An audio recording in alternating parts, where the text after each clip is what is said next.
630 CHED presents The Announcers. Opinion, personality, passion. The Announcers on 630 CHED, Edmonton's breaking news and conversation station.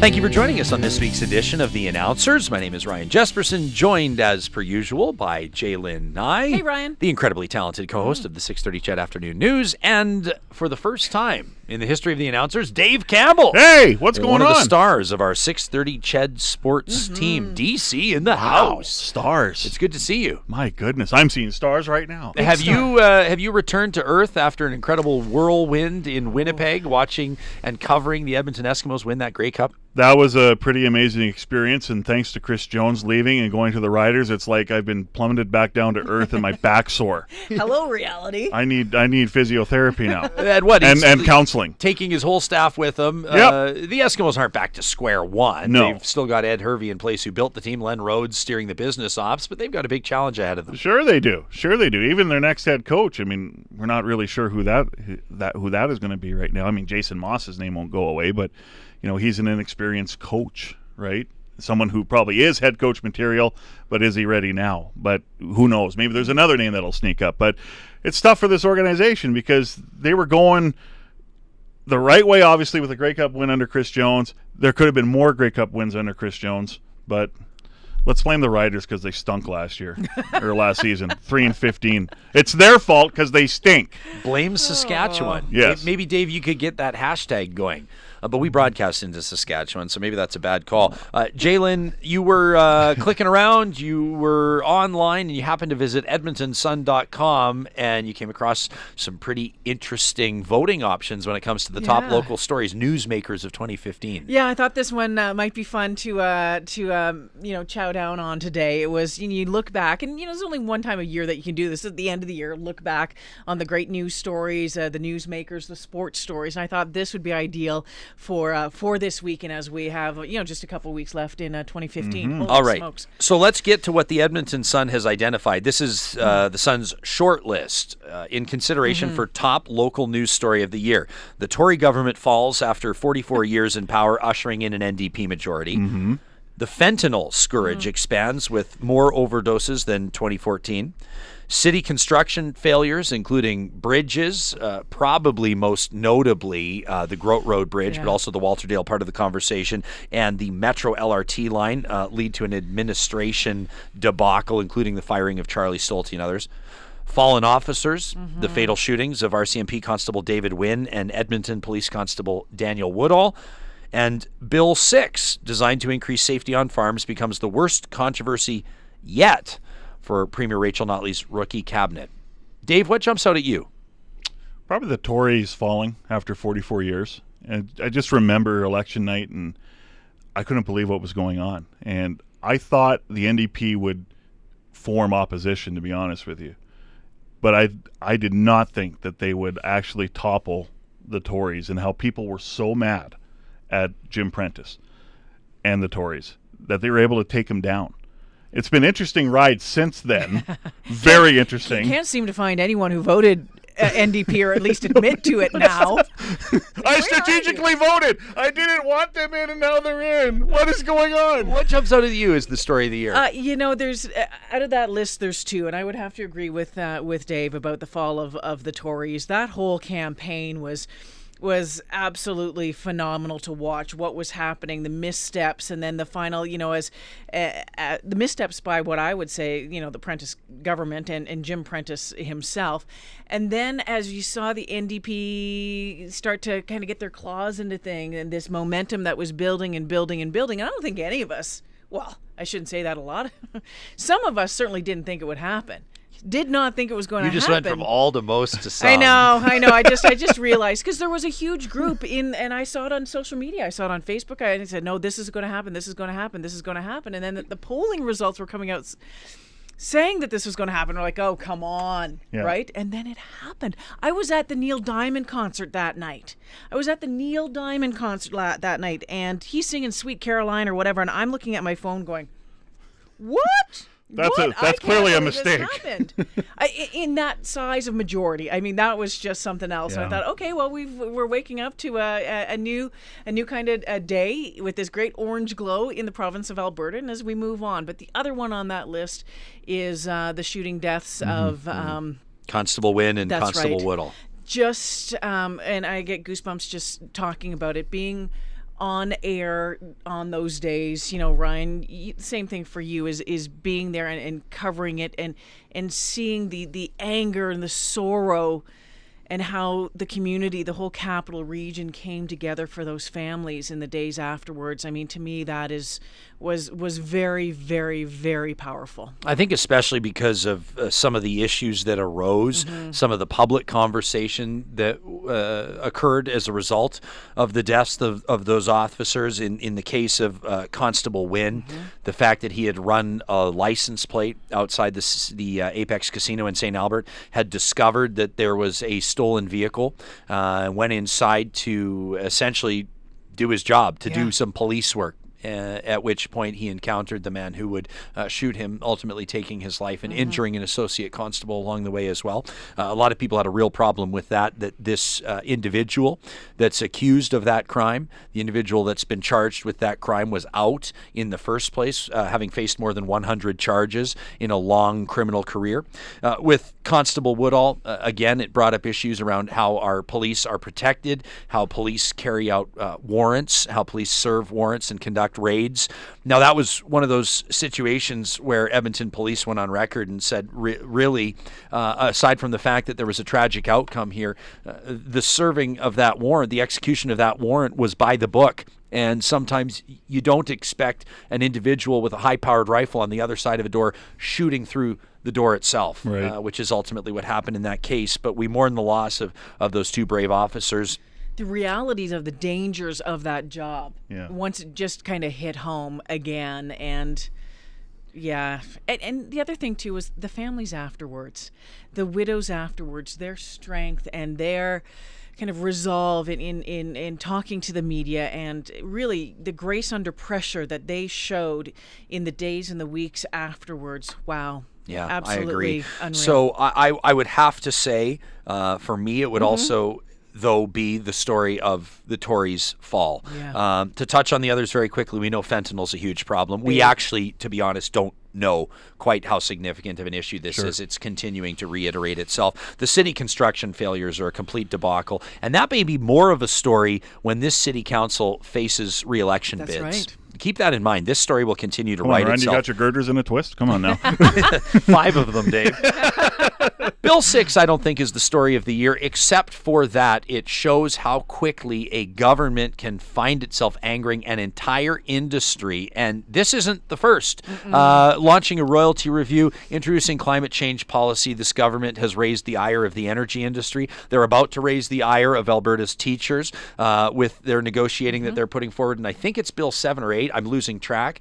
They're raising the ire of Alberta's doctors with their sunshine list, and they're upsetting farmers and agricultural producers. I'm only laughing because I'm trying to figure out who they have remaining on their side, aside from maybe climate change activists, and I'm not writing off their concerns. I'm just saying the government is receiving a crash course in how quickly you can lose support if you are perceived to not be listening to the public. And I think that to bring that full circle is exactly why the Tory government fell. I don't use the word lightly. Dave, you're a sports guy. Correct me if you take issue with this. That was a dynasty. That was the longest running political dynasty in Canadian history, and they fell. Not every dynasty is going to be well loved either. I mean, the Oilers, for example, when they had their run of 5 and 7, 5 cups in 7 years, people hated the Oilers at the end because I'm sick of you winning. And at the end of the Tory run, I think that was the exact, and it goes back maybe, 8-10 years prior to when they actually fell, but people got sick of them, because it was the same old, same policies, same rhetoric, same sense of entitlement, what people would say. And that's it right there. I think that was one of the biggest ones, was that a sense of entitlement, perceived or not, or truthful. I think that really got a lot of people's knickers in a knot, that they just had enough. I'm oversimplifying it here. I'm oversimplifying it, but I will say a lot of people, and we're going to get to the newsmaker of the year options, and Jim Prentice is here. But there's a name that's not on here, probably because we're talking about the year 2015. But Alison Redford has to be part of the conversation in the fall of the Tories. Now, had Jim Prentice played this like the veteran politician he is, had he not been greedy, and had he come in and talked about real change, I think the Tory regime could have been salvaged. I don't think all the nails were in the coffin post Alison Redford. But they were two things, and not small things. Orchestrating a mass floor crossing from the official opposition Wild Rose did not sit well with Albertans, and calling an early election did not sit well with Albertans. And Albertans said, you know what? We will cut off our nose to spite our face. Talk to us 4 years from now after you've sat in the penalty box, as current interim Tory leader Rick McIvers put it. Yeah, absolutely. And I think that early election call, I mean, we sit here, for 4 hours a day, and you get those phone calls and you get those texts that come in, and that had really, really angered a lot of people. But I would agree with you, Ryan. I don't know, had they stuck with the date that it was supposed to be, not the early one, it might have been a different story. It could have been a different story, I believe. Anyway, weird though. I had a dream that Alison Redford was in my dreams last night. What? That's a really, really strange thing, you know. And I woke up this morning and said, I wonder what Alison's doing these days. I wonder if we should get her on. Well, what was the dream? But what I remember in the dream was she was sitting across from me with the pearl necklace on and a blue blazer, and she looked at me, and it was along these lines. So what do you think about things now? Huh? That was the most bizarre thing, and now we're talking about her. It worked.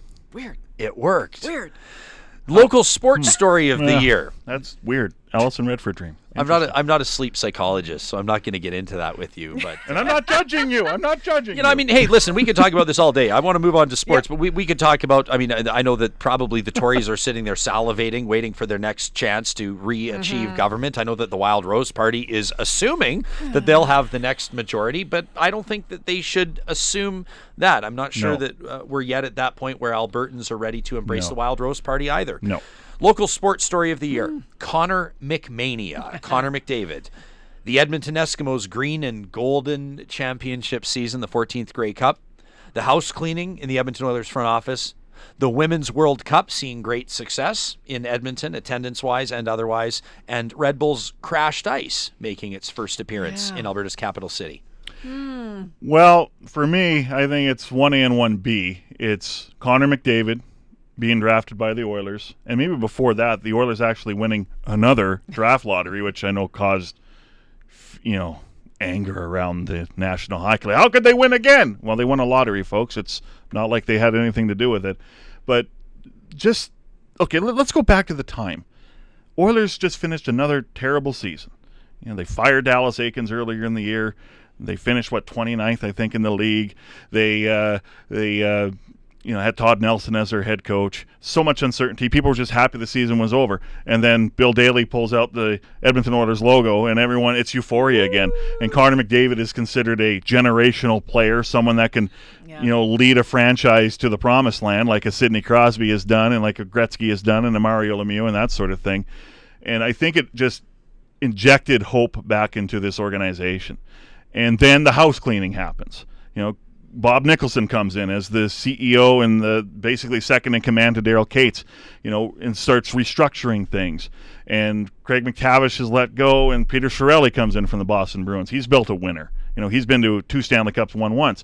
Then he gets Todd McClellan in the fold, former San Jose Shark. Yes, he hasn't won a Stanley Cup. Won a Stanley Cup with Detroit as an assistant coach, but someone that knows how to put together a winning hockey team on the ice. So, to me, I think it was twofold. Secondly, of course, is the Edmonton Eskimos. Yeah. Just considering what they went through in 2013 and considering where they're at now, well, they don't have a coach yet, but they're Grey Cup champions after 2 seasons of a 4-14 year. And I think it re-energized football in this city again. Well, not just football. I think it just, again, it brought us all together, and it gave us something to be excited about sports-wise in this city, because it has been kind of a long, dry run since we've had a championship like that in this city. And I know, there's other teams, and don't get me wrong on that one, but to have the Grey Cup or the Stanley Cup, I mean, the Grey Cup's pretty damn good, and that was really, really exciting. The Connor McDavid thing, again, That's been fascinating to watch. I've not been around for this sort of thing before, but I just think, to myself, how is this kid handling it? How, what kind of people do they have around him to make sure that he's okay? How are his parents keeping him? I can't even imagine being in his shoes at 18 years of age. Go, yeah, you just said he's 18. I think of how I was at 18 without world-class ability. Yeah. Like he's playing in a world-class league, and he's established himself, though of course recovering from a kind of a devastating injury, that broken collarbone. But he's established himself already as a player. I mean, he had he played the whole year, Dave. I mean, correct me if I'm wrong. There's a good chance he would have been a top 10 in scoring. I would agree he with was that. starting to catch fire, and I think it's an exciting time for Oilers fans. I want to acknowledge that in this town, Oilers fans and Eskimos fans oftentimes are independent communities. So for a lot of people, this will be a no-brainer. Connor McDavid, the sports story of the year. For other people, the no-brainer is the Grey Cup, the sports story of the year. For me, I see the Connor McDavid story as more significant. You used the word generational, and I think that's why. Knowing how badly the Toronto Maple Leafs wanted him, knowing how badly the Buffalo Sabres wanted him, knowing how he has just been craved by organizations that see the power he has to transform their own fate. That's why I think it's so significant and the sports story of the year.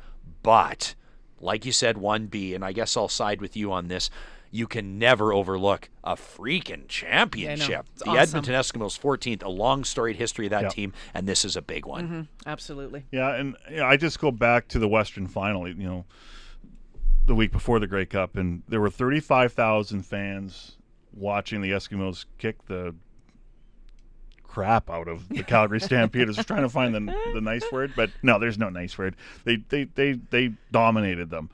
And I have been in that park many times with more people watching football games, working football games, that sort of thing. I've never felt an atmosphere like that. And the Eskimos did a great job with their UN campaign and marketing and selling, basically 13,000 tickets in a matter of a couple of weeks and filling that place. So, and the CFL's been looking for the younger fan to, join their league and watch their league. And I saw a lot of young fans that day. So it was a magical experience. As Reed Wilkins, my fellow member of the 630 Ched Sports Department, he was in the crowd and he says it was just pure joy that day. But you're right, Dave. Sometimes a new generation, the next generation of fans, they need their own stars. They need their own championship to remember. I was listening to, on our station, some programming. Bob Stauffer had Ryan Smith on the other day, and people were debating whether or not Ryan Smith's name and number 94 should be raised to the rafters. And a lot of callers made the point that while Gretzky and Messier and Curry and Fuhrer and Coffey and all these greats, brought 4 or 5 Stanley Cups, some of them, to the city of Edmonton, I didn't grow up watching them, said these callers. Ryan Smith was the Oiler that I grew up watching. And for this next generation on the hockey side, it'll be McDavid and Hall and Eberle and Nuge and the rest.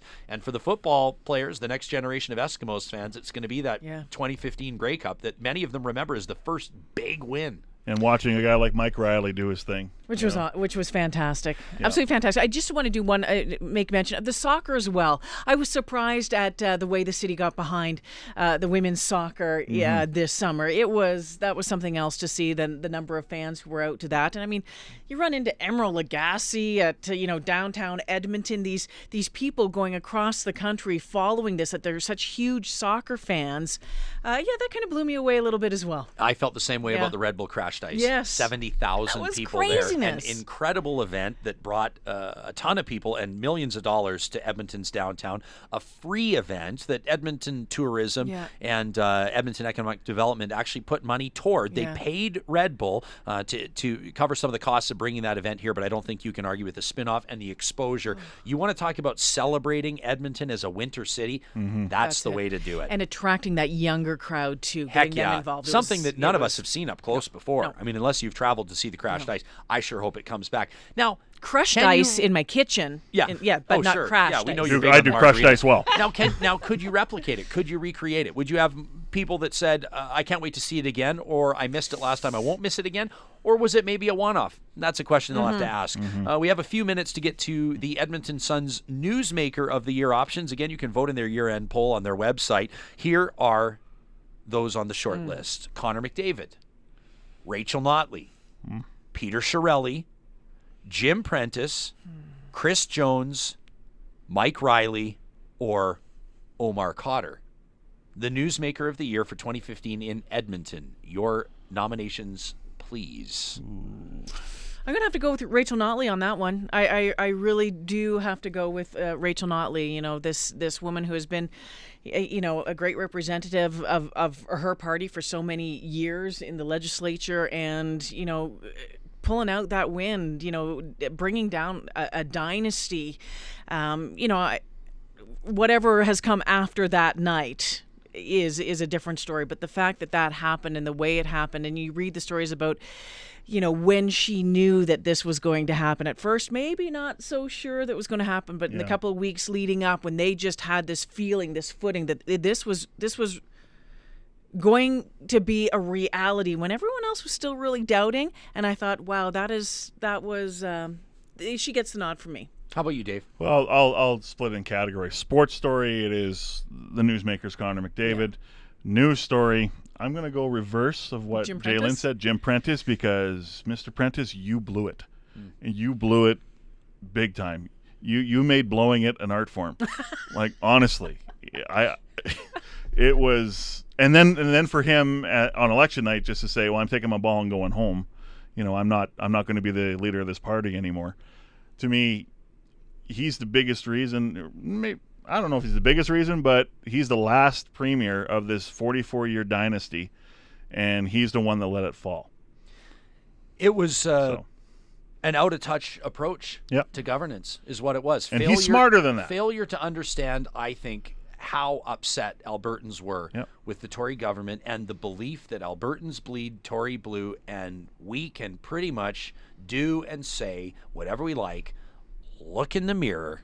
Oh, yes. And they'll continue to give us another mandate. And math is hard, right? You know, those couple of those lines, it was just, but we saw it just, you know, when we were interviewing him, Ryan, you know, trying to arrange an interview with him. Well, you know, you can only get 10 minutes. That's it. Well, I said to them, that's just not worth it. I'm not interviewing him for 10 minutes. If it's going to be an interview, bring him in here, let me sit him down for a half an hour or an hour. No. Until they started seeing things flip around, and then the phone calls started, you know, okay, whatever you want. But yeah, I think he was just out of touch. The party was out of touch. So I'll say Omar Cotter, no. Though that story continues to write itself, the complex relationship the Canadians have with the man who, of course, was incarcerated in Guantanamo for many years after confessing to throwing a grenade that killed an American medic.